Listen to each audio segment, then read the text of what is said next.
Good morning students. आज हम आपको राजस्व विषय का अर्थ और इसकी क्या क्या उपयोगिता है उसके बारे में समझाएंगे। राजस्व को हम लोक वित्त के नाम से भी जानते हैं।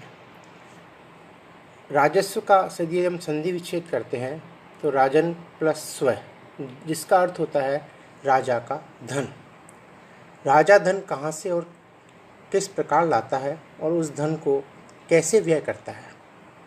जब प्राचीन समय था तो राजा ही लोक कल्याण के कार्य करते थे और राजा ही कर के रूप में पैसे को संग्रहित करते थे, इसलिए इसे राजस्व के नाम से जाना जाने लगा।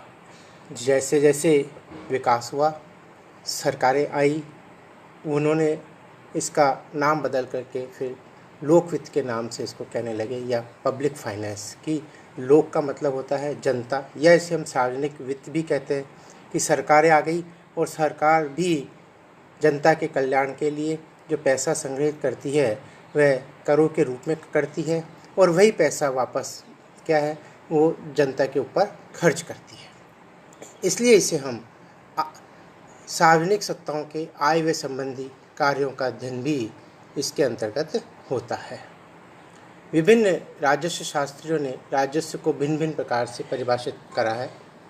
उनमें से प्रमुख है राजस्व के अंतर्गत लोक सत्ताओं के आय व्यय तथा उनके पारस्परिक समायोजन और समन्वय का अध्ययन होता है, ऐसा प्रोफेसर डॉल्टन ने कहा।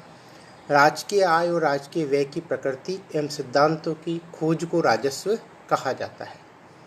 राजस्व उन साधनों की व्यवस्था, सुरक्षा व वितरण का अध्ययन करता है जिनकी सार्वजनिक कार्यों को चलाने की आवश्यकता पड़ती है। ये जो परिभाषाएं हैं, डॉल्टन की है, स्मिथ की है, लुट्स की है, ये सभी हमें इस पर अंकित करती है कि जो सरकारी आय व्यय है वो किस प्रकार से जनता पे खर्च करा जाए जिससे अधिकतम लोक कल्याण हो सके। इसके अंतर्गत वित्तीय प्रशासन है, लेखा परीक्षण होता है, वित्तीय नियंत्रण को सम्मिलित करते हैं, कर प्रणाली कैसी बनाई जाए, व्यय के साधन कैसे हो, ऋण की व्यवस्था कैसे करी जाए तथा इन क्रियाओं से संबंधित सभी जो समस्याएं आती हैं उन सब का अध्ययन इसे राजस्व के अंतर्गत होता है, या लोक वित्त के नाम से जानते हैं, या इसे हम सार्वजनिक वित्त के नाम से जानते हैं। इसलिए आप देखिए कि राजस्व का क्षेत्र बहुत अधिक विस्तृत हो गया।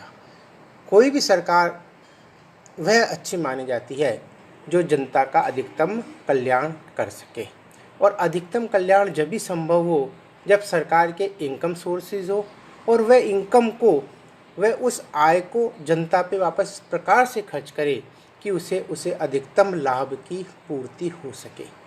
इसी उद्देश्य को पूर्ण करने के लिए राजस्व विज्ञान में इसके क्षेत्रों को विभिन्न भागों में बांटा गया है।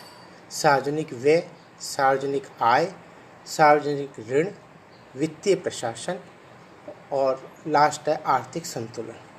सार्वजनिक व्यय का मतलब आप जानते हैं, सार्वजनिक मतलब सब पर जो व्यय हो रहा है, सब जनता पर जो व्यय हो रहा है, किन किन मदों पर व्यय करना आवश्यक है, यह व्यय कौन से सिद्धांतों के अनुसार होगा, इन व्ययों का राष्ट्रीय अर्थव्यवस्था पर क्या प्रभाव पड़ता है, इससे संबंधित क्या क्या कठिनाइयाँ आती है, और ये सभी व्यय इस प्रकार से हम करें कि जिससे कम से कम खर्चे में अधिकतम लाभ जनता को प्राप्त हो सके। इस बात का अध्ययन इसके अंतर्गत होता है। फिर है सार्वजनिक आय। सरकार को आय अनेक स्रोतों से प्राप्त होती है, जैसे कर है, शुल्क है, कीमत है, विशेष कर निर्धारण है, अर्थदंड है, उपहार है, सार्वजनिक संपत्ति से मिलने वाला लाभ है। आय के स्रोतों में मुख्य स्थान करों का होता है, अतः इसमें विशेष रूप से कर पद्धतियों, करारोपण तथा कर भार का अध्ययन भी होता है। अगला पॉइंट है सार्वजनिक ऋण। कभी कभी सरकार लोक कल्याण के कार्य करने के लिए ऋण का सहारा भी लेती है। जब सरकार के पास अपने कर्तव्यों की पूर्ति के लिए आय के उपयुक्त स्रोत नहीं दिखते हैं तो सरकार आंतरिक ऋण और बाहरी साधनों से ऋण लेना आवश्यक होता है। ऐसे ऋणों को ही हम क्या कहते हैं, सार्वजनिक ऋण के नाम से जानते हैं। और वह सार्वजनिक ऋण किन किन सिद्धांतों के आधार पर ऋण लेती है सरकार, किन किन कार्यों के लिए ऋण लिए जाते हैं और किस प्रकार से ऋण लेकर के उस पर ब्याज की दर क्या होगी, इन सब बातों का इसमें अध्ययन होता है। और इन ऋणों का भुगतान कैसे होगा, इस बात का भी इस राजस्व में अंग में सम्मिलित किया जाता है। फिर आता है वित्तीय प्रशासन। इसके अंतर्गत निम्न 3 बातों का अध्ययन होता है। बजट बनाना, कि जो भी सरकार का आय व्यय उसका बजट कंप्लीट बनाया जाता है कि आने वाले सालों में हम किस प्रकार से जो इनकम हो रही है उसको जनता पर खर्च करेंगे। जनता की सूचना उसे प्रकाशित करना, और जब ये सारा काम संपन्न हो तो लास्ट में उसकी ऑडिटिंग भी करवाना कि कहाँ पर ज़्यादा खर्च हुआ, कहाँ कम खर्च हुआ, कहाँ कौन सी स्थिति में हम अपने टारगेट को प्राप्त नहीं कर पाए। फिर आर्थिक संतुलन। राजस्व के इस अंग के अंतर्गत देश में आर्थिक स्थायित्व लाने के लिए राजकोषीय नीति का उपयोग होता है। इस नीति के माध्यम से आर्थिक व्यवस्था के अंतर्गत सार्वजनिक क्षेत्र के द्वारा एक संतुलन बनाए रखा जाता है और निजी क्षेत्र को इस प्रकार से नियंत्रित करा जाता है कि सार्वजनिक कल्याण की प्राप्ति हो सके। इस प्रकार हम सारांश रूप में कह सकते हैं कि राजस्व के उपरोक्त जो 5 भाग है वह एक दूसरे से संबंधित है और इन 5 अंगों के परस्पर सामंजस्य पर ही समाज का अधिकतम कल्याण निर्धारित होता है, चाहे सार्वजनिक व्यय हो, सार्वजनिक आय, सार्वजनिक ऋण, वित्तीय प्रशासन, आर्थिक संतुलन।